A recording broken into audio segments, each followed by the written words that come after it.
छ नि यो पार्टी छोडिसकेपछि नेपालको राजनीतिमा के देखिन्छन् प्रत्येक पटक आरोपहरू लाग्ने गर्छ।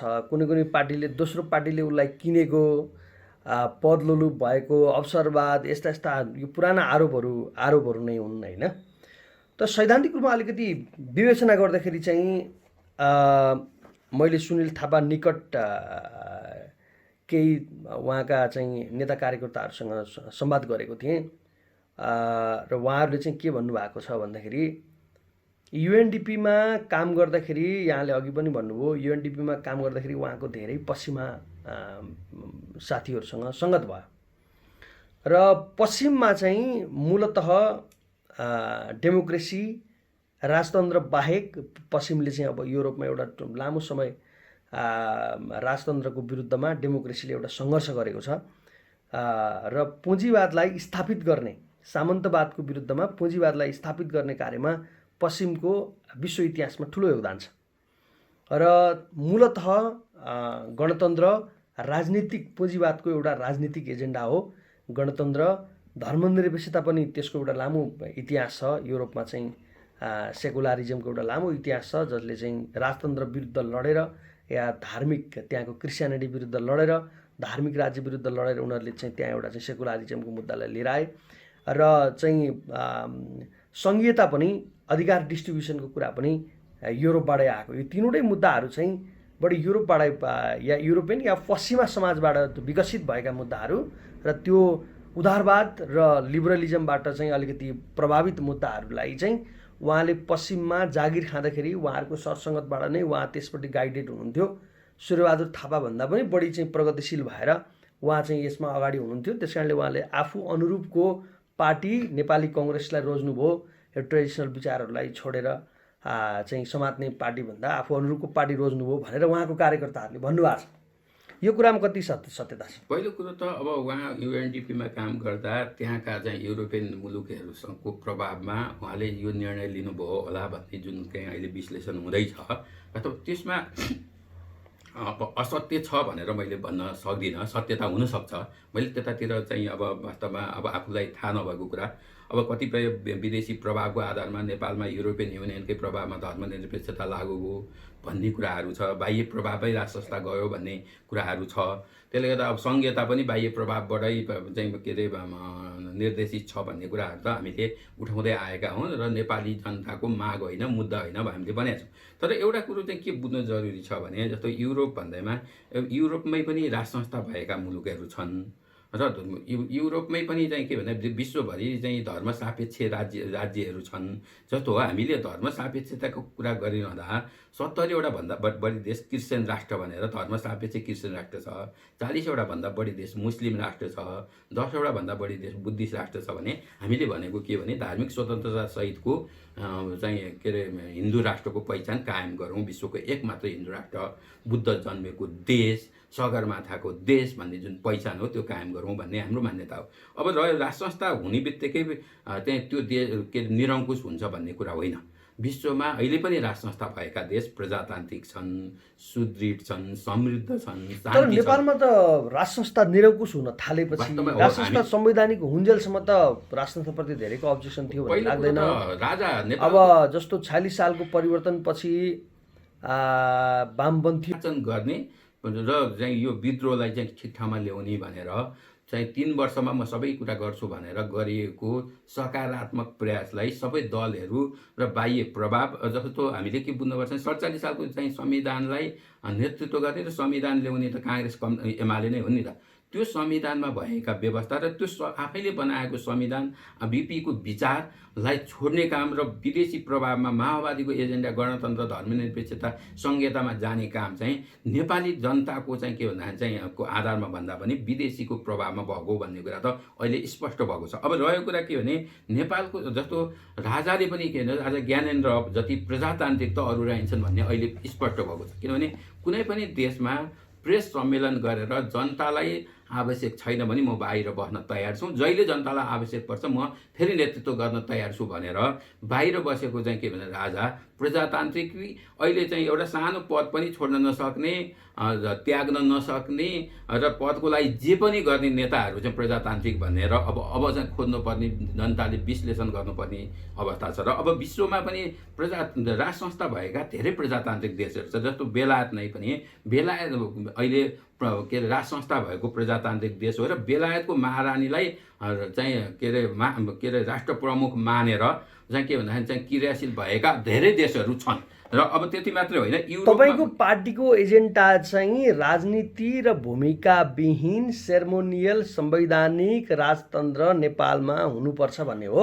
नेपालको सन्दर्भमा पहिलो हामीले के चाहिँ छलफल गर्नु जरुरी भयो भने हामीले 14-15 वर्ष राजालाई बाहिर राखेर राष्ट्रपति बनाएर हेऱ्यौँ नि त। अब राष्ट्रपति राष्ट्र प्रमुख हुन सकिन् कि सकिनन्, वा चाहिँ राष्ट्रपतिको भूमिका जस्तो विगतमा पनि अहिले पनि चाहिँ के भन्दा दलीय प्रभावबाट चाहिँ मुक्त छ कि छैन। अहिले त दलको मात्रै होइन, हामीले भने दलको हुन्छ भनेका थियौँ, अहिले त दलको मात्रै होइन, दलभित्रको पनि गुटको चाहिँ राष्ट्रपति हुने अवस्था छ। र त्यो गुटले भन्यो भने राष्ट्रपतिबाट तुरुन्तै काम हुने, नत्र नहुने भने मतलब स्वतन्त्र निष्पक्ष भूमिका राष्ट्रपतिको हुँदैन भनेर हामीले भन्दै आएका हुन्। र अर्को कुरो, नेपालको सन्दर्भमा हाम्रो जुन सांस्कृतिक परम्परा छ, धार्मिक परम्परा छ, हाम्रो जुन के अरे त्यो कुराको लाई पनि राज संस्थाको आवश्यकता छ। हामी विभिन्न जात जाति भाषामा चाहिँ के भन्छ विभाजित छौँ, त्यसको नेतृत्व गर्न पनि राज संस्थाको आवश्यकता छ भनेर भनेका छौँ। अब रह्यो कस्तो खालको राज संस्थाको जुन कुरा उठिरहेको छ, हामीले भन्यौँ हिजोको जस्तो होइन। अब हामी सबै बसौँ, सबै पक्ष अट्न सक्ने गरी र राजालाई कुन भूमिकामा राख्ने, कसरी राख्दा हाम्रो चाहिँ के भन्छ परम्परागत मान्यताहरू, संस्कृतिहरू, धर्महरू, हाम्रो जात जाति भाषा र चाहिँ के भन्दा हामी ठुला देशहरूको बिचमा रहेको देश स्वतन्त्र रहने गरी राष्ट्रियता बलियो हुन्छ, त्यो भूमिकामा राख्ने गरी सबै पक्षको सहमतिमा चाहिँ राज संस्थाको आवश्यकताको बारेमा छलफल गरौँ र त्यो भूमिका चाहिँ हामीले चाहिँ के भन्छ सिर्जना गरौँ र सबैलाई स्वीकार्य हुने खालको चाहिँ राज संस्थाको चाहिँ हामीले वकालत गरिरहेका हुन्। यसको अर्थ के भने संसद अन्तर्गत रहने संवैधानिक र चाहिँ के भन्दाखेरि चाहिँ सेरेमोनियल जस्तो होस्, तर नेपालको सन्दर्भमा राज संस्थाको आवश्यकता छ। र हामीले विश्वमा के हेर्नुपर्छ भने अहिले पनि 2 दर्जनभन्दा बढी देशमा राज संस्था छ र त्यो देशहरू चाहिँ अहिले पनि 10 वटा सम्पन्न देशहरूको सूची खोज्यौँ भने 5 वटा भन्दा बढी देशमा हामी चाहिँ राज संस्था चाहिँ के भन्दाखेरि चाहिँ पाउँछौँ। र 10 वटा देशको सुशासन भएको 10 वटा देश चाहिँ के खोज्यौँ भने 5 वटा भन्दा बढी देशमा राज संस्था पाउँछौँ। र त्यति मात्र होइन, बेलायत, जापान, स्पेन, थाइल्यान्डमा अहिले प्रजातन्त्रको कुरा छ। सम्पन्न देशहरू Japan, Sweden, Norway, Saudi Arabia, Britain, Bahrain, Denmark, बेल्जियममा अहिले पनि राज संस्था छ। अनि फेरि अर्को के बुझ्नु भएन भने गणतन्त्र हुँदैमा चाहिँ त्यो देश सम्पन्न हुने, गणतन्त्र हुनेमै प्रजातन्त्र हुने होइन। गणतन्त्र भएका तर निरङ्कुश देशहरूको पनि हामीले अध्ययन गर्नु पर्यो नि त। गणतन्त्र भएका जस्तो उत्तर कोरिया, इरिट्रिया, चाङ, क्रोसिया लगायत अहिले 23 वटा राष्ट्रमा गणतन्त्र छ तर निरङ्कुश छ। हामीले त्यो पनि बुझ्नु। अनि त्यस्तै अनि गणतन्त्र भएका देश सम्पन्न हुन्छ भन्ने नै होइन रहेछ, अति गरिब पनि हुँदो रहेछन्, जस्तो हाइटी, मालवी, बुराई, Zimbabwe, Uganda, South Sudan, Liberia, फारसो, बुरन्डी, अफगानिस्तान। नेपाल पनि त्यो अति गरिब देशमा पुगिसक्यो नि त। भने गणतन्त्र हुँदैमा देश सम्पन्न हुने पनि होइन रहेछ, गणतन्त्र हुँदैमा निरङ्कुश नहुने पनि होइन रहेछ, अनि राज संस्था हुँदैमा निरङ्कुश हुने पनि होइन रहेछ, अनि राज संस्था हुँदैमा गरिब हुने पनि होइन रहेछ नि त। त्यसले गर्दा विश्वको हामीले हेर्नु पर्यो। अनि फेरि राज संस्था फर्किँदैन भन्छन् धेरैले, गइसकेका कहाँ फर्किन्छ भने फर्केको इतिहास छैन। बेलायतमा फर्केको होइन, स्पेनमा फर्केको होइन, कम्बोडियामा फर्केको होइन। त्यसले गर्दा नेपालमा आवश्यक छ कि छैन, र आवश्यक छ भने फर्काउन किन नहुने? राजाले भनेकै छन् म जनताले चाह्यो भने फर्किन तयार छु, नेतृत्व लिन तयार छु भने यति प्रजातान्त्रिक राजालाई हामीले अन्यथा लिनु हुँदैन। र नेपालकै सन्दर्भमा कुरा गर्ने हो भने पृथ्वीनारायण शाहको योगदानलाई बिर्सिने हामीले, राजा महेन्द्रको योगदानलाई बिर्सिने, त्रिभुवनको योगदानलाई बिर्सिने हामीले, अनि राजा ज्ञानेन्द्रले के चाहिँ बिगारेका रहेछन्? हिजो त हामीलाई भनेको थियो चाहिँ सडकमा चाहिँ नारा लाउने बेला चाहिँ के अरे स्विजरल्यान्डमा चाहिँ पैसा राखेको छ, के गरेको छ, कसो भने अहिलेसम्म त ल्याउनु पऱ्यो नि त, आयोग बनाउनु पऱ्यो, ल्याउनु पऱ्यो, खोइ त भन्दा बरु अहिले नेताहरूको पैसा स्विजरल्यान्डमा छ भन्ने खालको कुराहरू अहिले उठिरहेका छन्, आइरहेको छ भनेपछि अब हामीले ढिला गर्नु हुँदैन, अध्ययन गर्नुपर्छ, बुझ्नुपर्छ चाहिँ जस्तो लाग्छ। एउटा कुरा नि प्रयास सर, जस्तो पृथ्वीनारायण शाहको मृत्यु विक्रम सम्वत 1831 पछाडि करिब 250 वर्षको राजतन्त्रको इतिहासलाई चाहिँ परीक्षणकाल नमान्ने या चाहिँ त्यो परीक्षण अवधि फेलियर भएर नेपालमा गणतन्त्र आयो भनेर नमान्ने, अब फेरि यो त 14 वर्षमा चाहिँ गणतन्त्र फेलियर भयो, 14 वर्षमा राष्ट्रपति फेलियर भयो भन्ने निष्कर्ष चाहिँ कसरी निकाल्ने? फेरि पहिलो कुरो त हामीले के बुझ्नु यहाँ त तपाईँहरूमा नि समस्या देखियो नि। पहिलो कुरो के बुझ्नुपर्छ, हामी 240 वर्ष भन्छौँ। नेपालको सन्दर्भमा 240 वर्ष मात्रै होइन राज संस्थाको इतिहास। हामीले पृथ्वीनारायण शाहदेखि यता त्यो गणना गर्छ, त्योभन्दा अगाडि नै नेपालमा राज संस्था थियो भन्ने कुरा बुझ्नुपर्छ। त विभिन्न सानातिना टुक्रा टाक्रीमा भए पनि राज संस्था थियो। अब रहेको कुरा चाहिँ के भने, जस्तो हामीले 240 वर्षभित्र राख्छौँ, 103 वर्ष राणाहरूले राजालाई नाम मात्रको चाहिँ राखेर चाहिँ शासन गरेको। वास्तवमा राणाहरूले पनि कुरा बुझिरहेको छ। राणाहरूले चाहेको भए राज संस्था हटाएर आफै राजा हुन सक्थ्यो। त्यो प्रयास त गरेको हो नि, तर त्यति मात्रै होइन। प्रयास राजा त्रिभुवन चाहिँ के अरे इन्डियामा जाँदाखेरि पनि ज्ञानेन्द्रलाई राजगद्दीमा राखेका थिए।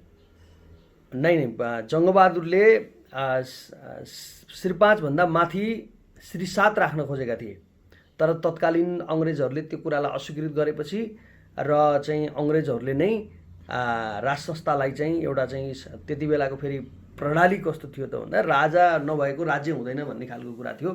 अङ्ग्रेजहरूमा पनि त्यस्तो खालको थियो र ब्रिटिसहरूले नै राणाहरूले पटक पटक त्यो प्रयास गर्दाखेरि पनि ब्रिटिसहरूले नै चाहिँ राजतन्त्रलाई चाहिँ संवैधानिकताबाट चाहिँ हट्न नदिएको इतिहास छिप्दैन। एउटा कुरा त्यसमा चाहिँ राणाहरूले चाहिँ एकदम बुद्धि पुर्याएर बलमुत्तापूर्वक राज संस्था राखेको भन्ने चिजसँग त्यो त्यति धेरै तर्कसँग मिल्छ भन्ने लाग्दैन। दोस्रो कुरा, यहाँहरूले जस्तो संवैधानिक राजतन्त्रको कुरा गरिराख्नु भएको छ,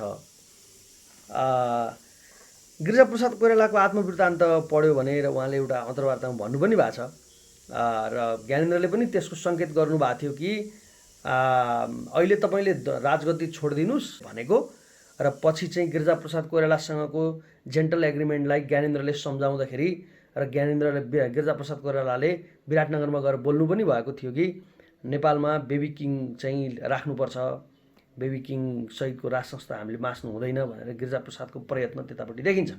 आफू राष्ट्रपति नहुने भइसकेपछि चाहिँ उनले चाहिँ नहुने कन्फर्म भएपछि बेबी किङको अवधारणा ल्याउनु भएको थियो र विशेष त ज्ञानेन्द्रका नातिलाई राजा बनाएर जाउँ भन्ने प्रस्तावलाई ज्ञानेन्द्र स्वयंले यो मछाउन्जेल चाहिँ यो कुरा सम्भव छैन भनेर चाहिँ उहाँले अस्वीकार गर्नुभएको भन्ने कुरा छ भने नेपालमा एउटा संस्थाको रूपमा राज संस्थाको कुरा त स्वयं ज्ञानेन्द्रलाई नै त्यसमा चाहिँ इन्ट्रेस्ट नभएको जस्तो देखियो। या आफू नहुँदाखेरि राज संस्था आफै हुनुपर्ने, आफै हुँदाखेरि मात्रै राज संस्थाको कुरा हुने चाहिँ या दोस्रो तेस्रो पुस्तामा चाहिँ राज संस्था नरहने कुराको उहाँकोलाई इन्ट्रेस्ट देखिएन भने तपाईँहरू किन लागिराख्नु भएको छ? पहिलो कुरो त नेपालको सन्दर्भमा नेपालको समाज, हाम्रो धर्म संस्कृति परम्परा, जुन परिस्थितिमा हामी छौँ त्यो परिस्थितिले राज संस्था खोज्छ खोज्दैन भन्ने कुराको अध्ययनको कुरा हो। अब रहेको कुरा तत्कालीन अवस्थामा ज्ञानेन्द्रले छोडे भन्दा राजा ज्ञानेन्द्र जति बुद्धिमानी प्रजातान्त्रिक कोही रहन्छ भन्ने कुरा बुझ्नुपर्छ जस्तो लाग्छ।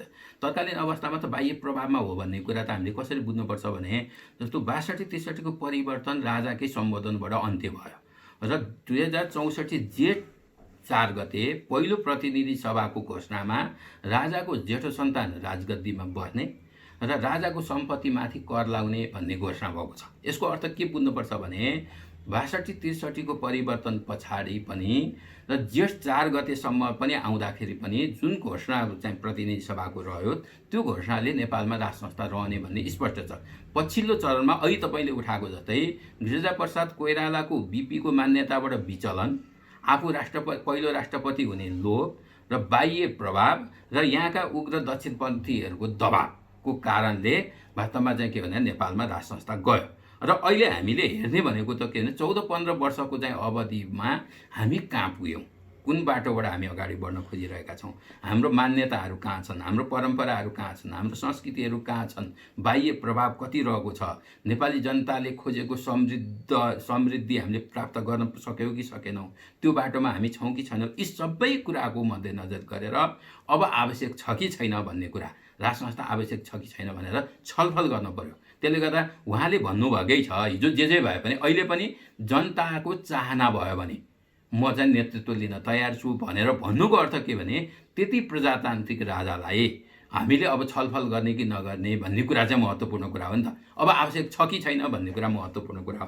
त्यसले गर्दा हामीले उठाएको मुद्दामा अहिले जस्तो सडकमा कुरा उठिरहेको छ, हरेक जनमानसमा कुरा उठिरहेको छ, बुद्धिजीवीहरूले त्यो कुरा उठाइरहेका छन्। हिजो बोल्न नसक्नेहरू, हिजो बोल्न नचाहनेहरू यो मुद्दा उठाउने त राप्रपा मात्रै हो नि। तर एउटा के रह्यो भने हामी राप्रपाले राजनीतिक रूपमा यो कुरा मुद्दा उठाइरहेछ, राजावादीहरू पनि चाहिँ वास्तवमा चाहिँ के भन्दा ठिक ढङ्गले अगाडि बढिरहेका छैनन् धेरै। किनभने अब राजनैतिक रूपमा हामी मुद्दा उठाउने, हामीलाई नपत्याउने, अनि हिन्दू राष्ट्रको कुरा हामी उठाउँछौँ, धार्मिक गुरुहरूले हामीलाई चाहिँ तपाईँहरूलाई नपत्याएको हो कि तपाईँहरूको मुद्दालाई नै नपत्याएको? होइन, वास्तवमा चाहिँ के हो, मुद्दालाई नपत्याएको भनौँ भने वास्तवमा 70 सालमा चाहिँ हामीले जुन मत प्राप्त गऱ्यौँ, जुन कमजोर सङ्गठनको बावजुद पनि एक मत काङ्ग्रेसलाई, एक मत राप्रपालाई, एक मत कम्युनिस्टलाई, एक मत राप्रपालाई जुन मत हाले, त्यसको अर्थले मुद्दा ठिक छ, हाम्रो कार्यशैलीसँग असहमत रहे। अब हामीले के भनेका छौँ भने कार्यशैली सुधार गर्नुपर्छ। कार्यशैली भने कहिलेकाहीँ रणनीति, कार्यनीति, कार्यदिशा कमजोर हुनसक्छ।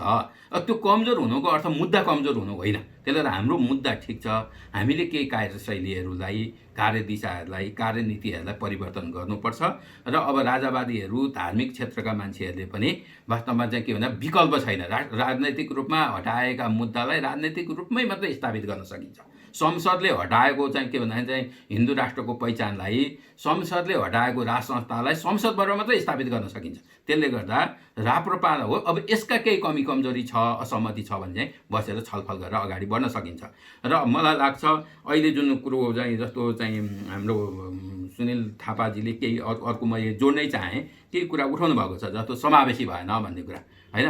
अहिले राष्ट्रिय प्रजातन्त्र पार्टीले बनाएको 327 जनाको केन्द्रीय कार्य समितिमा उहाँले उठाएको जस्तो जनजातिमै करिब 90 जना जति छ, अनि त्यसपछि मधेसीमा 40 जनाभन्दा बढी चाहिँ के भन्दा केन्द्रीय सदस्य छन्, अनि महिला 50 जनाभन्दा बढी चाहिँ केन्द्रीय सदस्य छन्, दलितमा चाहिँ के भन्दा करिब 15 जनाको चाहिँ हाराहारीमा चाहिँ के भन्दा केन्द्रीय सदस्यहरू छन् भने अब जस्तो उहाँले उठाएको पुगेन भन्ने स्वाभाविक हो। तर अब त्यो खालको क्रियाशीलता पनि आउनु पर्यो नि त त्यो समुदायबाट राजनैतिक रूपमा। त्यसले गर्दा क्रियाशील भएका राजनैतिक चाहिँ के भन्दा चाहिँ कार्यकर्ताहरू केन्द्रीय तहमा अटाएका छन् र त्यो समावेशी छैन भन्ने उहाँको जुन आरोप छ, वास्तवमा त्यो हामीले केन्द्रीय समिति हेऱ्यौँ भने त्यसबाट थाहा हुन्छ। अब रहेको एकदम पूर्णता छ, राम्रो छ, पुरै चाहिँ कमी कमजोरी नै छैन भन्ने कुरा, कमी कमजोरी हुनसक्छ, त्यसलाई त सुधार गर्न सक्यो नि। अब त्यसले गर्दा सानातिना कुरामा चाहिँ त्यसलाई उठाएर अनि ठुलो मुद्दा छोड्ने, मान्यतै छोड्ने, विरासतै छोड्ने भन्ने जुन कुरो हो त्यो चाहिँ उहाँको गलत हो। उहाँको जिन्दगीमा, सुनिल थापाजीको जिन्दगीमा उहाँले गर्नुभएको यो निर्णय सबभन्दा ठुलो गल्ती हो भनेर भोलि पछुताउनै पर्ने चाहिँ दिन आउँछ। जसरी राप्रपाले सरकारमा जानु गल्ती हो भनेर पछुताइरहेको छ, त्यस्तै उहाँले काङ्ग्रेसमा जानु गल्ती हो भनेर पछुताउनु पर्ने। किन केशरबहादुर विष्टजी पनि एकताका यसै गरी राष्ट्रिय सभाको शुद्ध सदस्य हुनुभयो काङ्ग्रेसबाट। त्यसले गर्दा उहाँले त्यो पछुताएर 6-7 वर्षभन्दा बढी टिक्नु भएन, उहाँ फर्किनु भयो भने जस्तै उहाँ त मैले अहिले घोषणा गर्छु 2 वर्षभन्दा बढी काङ्ग्रेसमा टिक्नुहुन्न, उहाँ त्यहाँ हट्नुहुन्न। अब बिपीलाई फाँसी दिनुपर्छ भनेर जिल्ला पञ्चायतको भेलाबाट चाहिँ के भन्दाखेरि चाहिँ के अरे उठाउने चाहिँ उठाएको सूर्यबहादुर थापाले भन्छन्। पञ्चायतलाई चाहिँ जितायो जस्तो 36 सालमा निर्दल चाहिँ बहुदलको चाहिँ जन्म सङ्ग्रह हुँदा, घोषणा हुँदा कीर्तिनिधि विष्ट प्रधानमन्त्री थिए, तर निर्वाचनको बेला चाहिँ सूर्यबहादुर थापालाई बनाएपछि बिपीले चाहिँ होइन सूर्यबहादुर थापाले जालझेल गर्छ हुँदैन भनेर विरोध गरेका थिए। र बिपी र वास्तवमा सूर्यबहादुर थापाको कहिले चाहिँ के भन्दा मेल रहेन, कहिले राम्रो सम्बन्ध रहेन भने अब अहिले काङ्ग्रेसमा गएर सूर्यबहादुर थापाको मान्यता स्थापित गर्छु, उहाँको दृष्टिकोण काङ्ग्रेसमा मिल्छ भनेर कसैले पत्याउने कुरा हुन्छ। अब 2008 सालमा काङ्ग्रेसमा हुनुहुन्थ्यो सूर्यबहादुर थापा, त्यही भएर म आएँ भन्ने, अब पञ्चायतमा भएका प्रधानमन्त्रीका कुरा, राष्ट्रिय प्रजातन्त्र पार्टी स्थापना भएका कुरा, राष्ट्रिय प्रजातन्त्र पार्टीबाट चाहिँ के अरे प्रधानमन्त्री भएका कुरा, अनि राष्ट्रिय प्रजातन्त्र पार्टीबाटै आफू के अरे सुनिल थापाजी मन्त्री भएका कुरा चाहिँ कहाँ हरायो त भने यो वास्तवमा यस्ता कुराहरू आउँछन्। पञ्चायतको विरोध गर्ने बहुदलवादीहरू केही काङ्ग्रेसमा गए, केही पञ्चायतमा गए, काङ्ग्रेस एमालेबाट पञ्चायतमा गए, तर त्यो अभियान, त्यो सङ्घर्ष, त्यो चाहिँ आन्दोलन रोकिएन। त्यस्तै अहिले गणतन्त्र, धर्मनिरपेक्षता, सङ्घीयता ठिक छैन भन्ने हामी राप्रपाका केही साथीहरू विचलन हुनसक्छ, अस्थिर हुनसक्छ, यो आन्दोलन रोकिँदैन। र यो मान्यता नेपालको सन्दर्भमा, यो पूर्वीय दर्शनको केन्द्रको रूपमा रहेको नेपाल र त्यो मान्यता चाहिँ के भन्दा भोलिका दिनमा स्थापित हुन्छ, हामी स्थापित गराउँछौँ। र केन्द्रीय तहमा केही चाहिँ के भन्दाखेरि चाहिँ कुरामा चाहिँ ऊ भए पनि अब नयाँ पुस्ताहरूले पनि यसलाई चाहिँ नेतृत्व गरेर अगाडि बढिसकेका छन्। र बस नेताहरूकै बरु छोराछोरीहरू विचलनमा रहेछन्, कुरा बुझेका रहन्छन्, अस्थिर रहेछन् र उनीहरूलाई नेताहरूले कुरा बुझाउन सकेका रहन्छन्। र देशभरि रहेका पञ्च छोराहरू मात्रै राप्रपामा बसेर काम गरिदिने हो भने वास्तवमा राप्रपा एउटा बलियो शक्ति चाहिँ हुन्छ। समय समाजको लागि यहाँलाई धेरै धन्यवाद। धन्यवाद। योबाट अहिलेको परिस्थितिको बारेमा तपाईँको लोकप्रिय सञ्चार माध्यमबाट जुन कुरा राख्ने अवसर मिल्यो, तपाईँलाई म विशेष धन्यवाद दिन चाहन्छु। धन्यवाद।